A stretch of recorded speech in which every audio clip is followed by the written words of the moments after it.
మీకు తెలిసిందే, ఎన్నికల వరకే రాజకీయాలు, ఎన్నికల తర్వాత అభివృద్ధి, పేదోడి సంక్షేమం, పేదోడికి ఈ ప్రభుత్వం చేస్తానని భరోసా ఇచ్చిన అన్ని కార్యక్రమాలు చేయాలి అనే చిత్తశుద్ధి.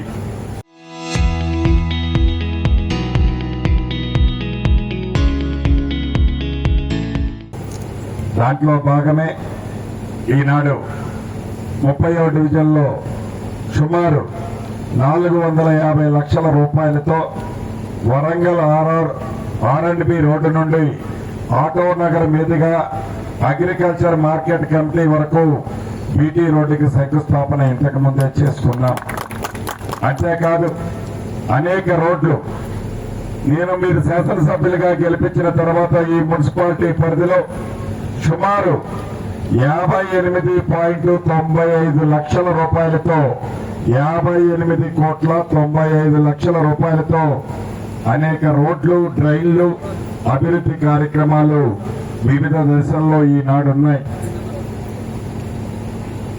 ఈ దీవెనలతో వచ్చిన ఈ ప్రజాప్రభుత్వం గౌరవ ముఖ్యమంత్రి రేవంత్ రెడ్డి గారి నాయకత్వంలో పేదవాడి సంక్షేమం కోసం, పేదవాడికి భరోసా ఇచ్చే దాంట్లో, పేదవాడికి అండగా ఉండే దాంట్లో, పేదవాడిని ఆదుకునే దాంట్లో ఎన్ని రాజకీయ ఇబ్బందులు, ఆర్థిక ఇబ్బందులు ఉన్నా పేదవాడే నాకు ముఖ్యమని అనేక సంక్షేమ కార్యక్రమాలు ఈనాడు మీకు ఇస్తున్నాం.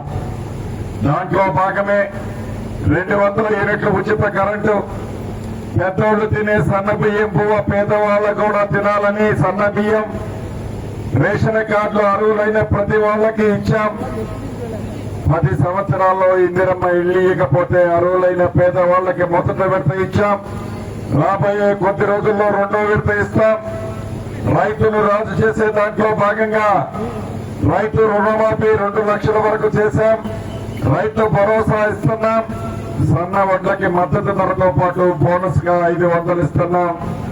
1 కోటి మంది ఆడబిడ్డల్ని కోటీశ్వరులు చేయాలి అని ప్రతి సంవత్సరం 23-24 వేల కోట్ల రూపాయలకు రూపాయి కూడా వడ్డీ లేకుండా ఆ ఆడబిడ్డల సంక్షేమం కోసం నిధులు ఇస్తున్నాం.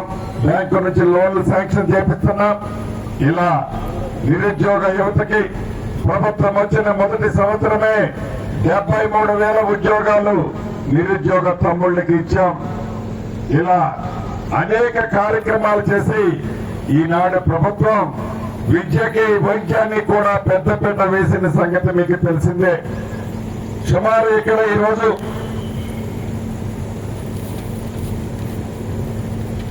227 మంది నిరుపేదలు వైద్యం చేసుకుంటే వారికి 70,42,000 రూపాయలు చెక్కులు ఇప్పుడే పంపిణీ చేసుకోబోతున్నాం. అంతేకాదు ఇవన్నీ నా పేదింటి ఆడబిడ్డ, నా పేదింటి కుటుంబ సభ్యుడు ఎక్కడ ఇబ్బంది పడద్దు, వైద్యానికి గాని ఇతరత్ర అన్ని విషయాల్లో ఈ ప్రభుత్వం అండదండలుగా ఉన్నది, భవిష్యత్తులో కూడా ఉంటుంది అని మనస్ఫూర్తిగా మీకు తెలుపుతూ మీ చల్లని దీవెనలు, మీ ప్రేమ అభిమానాలు ఇలానే ఉండే విధంగా ఈ ప్రభుత్వం భవిష్యత్తులో కూడా పనిచేస్తుంది అని తెలుపుతూ మీ అందరి దగ్గర సెలవు తీసుకుంటున్నాను.